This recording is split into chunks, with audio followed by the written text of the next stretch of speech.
I actually feel sorry for these guys. This makes my brain hurt. Living in California, we have all these laws and propositions and all this blah blah blah blah crap. So one of those propositions is called Proposition 65, and it's basically help notify the consumer that the products that you're consuming or the building that you're entering may have chemicals that are known to the state of California to cause cancer or birth defects. Yesterday, Judge Elihu Burl motion that that is going to hold all these coffee retailers accountable with fines for failing to provide the Prop 65 label at their establishments for coffee. Now, why is coffee being attacked?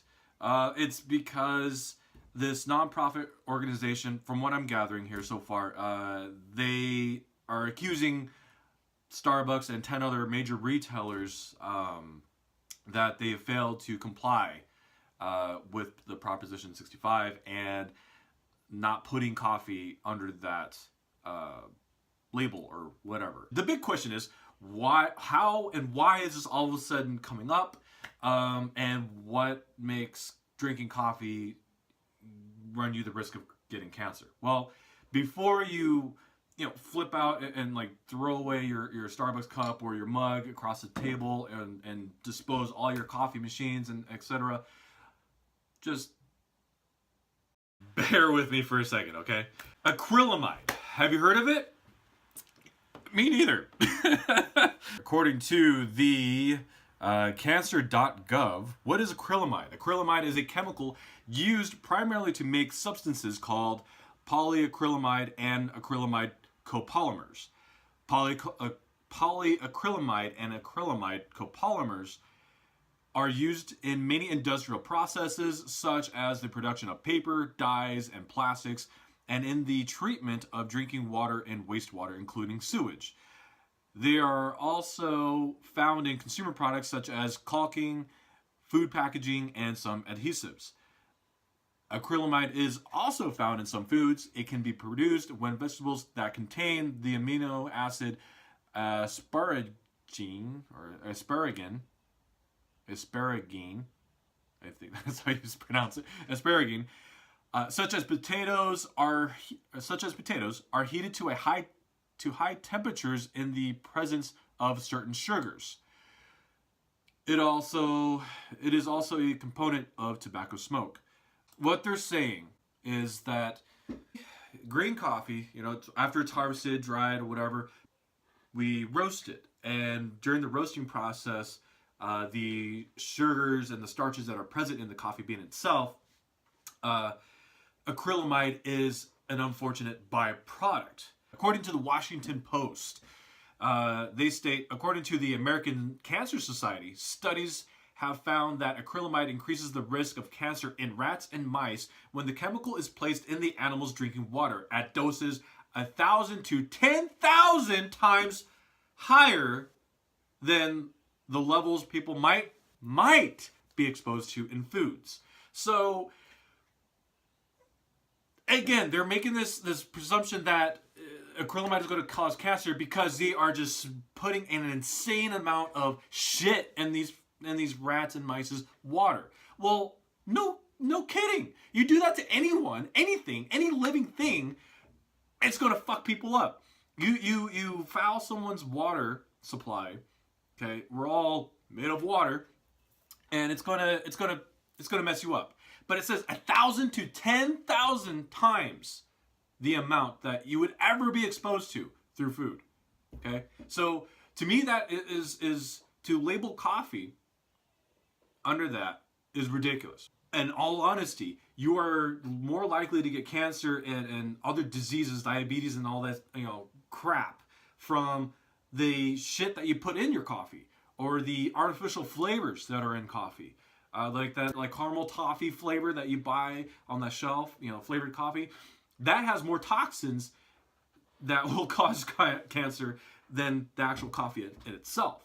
So it's everything that we add into the coffee is, in my opinion, more dangerous than coffee itself. The levels of acrylamide present in coffee varies, and the reason being is there's an infinite number of variables when it comes to producing coffee and the result after it's prepared. So the amount of acrylamide increases the more the coffee is roasted. Like, so the darker the roast, the more acrylamide is present. But even at the highest, like, even if you roasted the shit out of this coffee, like most big companies do, Starbucks, Pete's, basically any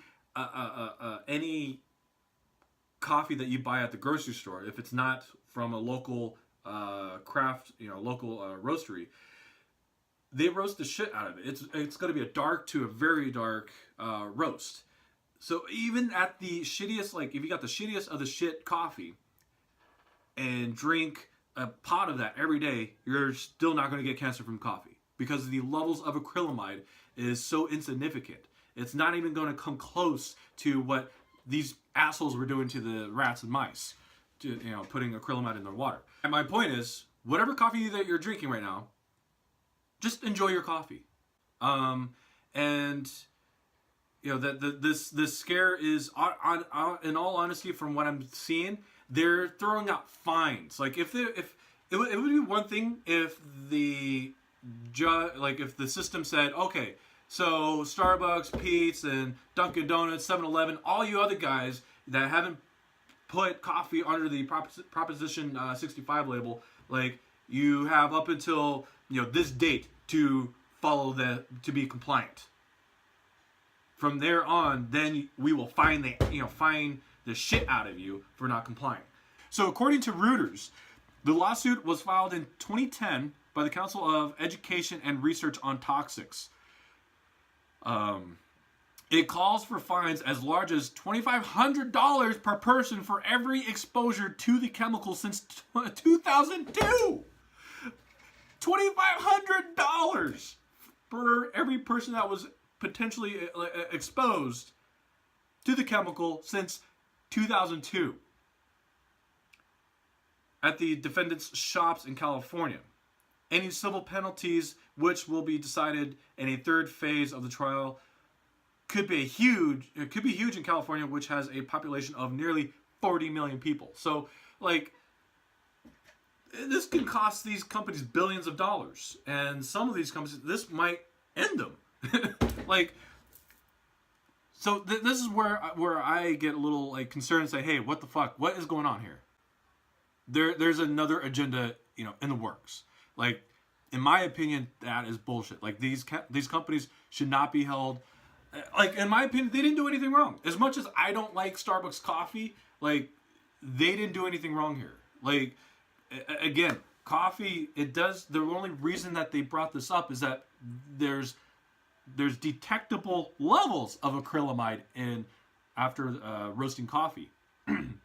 However, there's not enough supporting evidence to show that these tiny, insignificant levels of acrylamide in coffee, because the amount that you're drinking in this cup, it's barely detectable. Again, in my opinion, they didn't do anything wrong. It's there, but it's not in a high enough concentration for it to be dangerous by any means.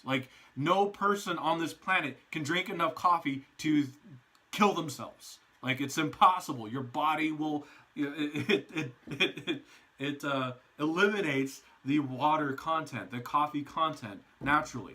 There's something fishy going on here, guys. The point is, enjoy your cup of coffee. And again, don't worry, it's not going to cause you cancer.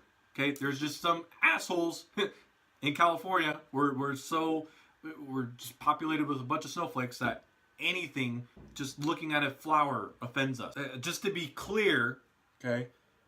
Coffee, just plain coffee beans and just drinking black coffee will not cause you cancer.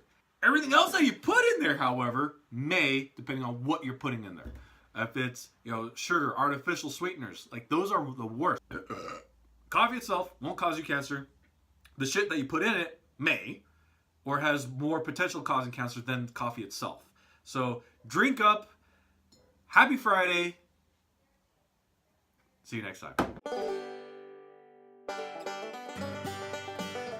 So the question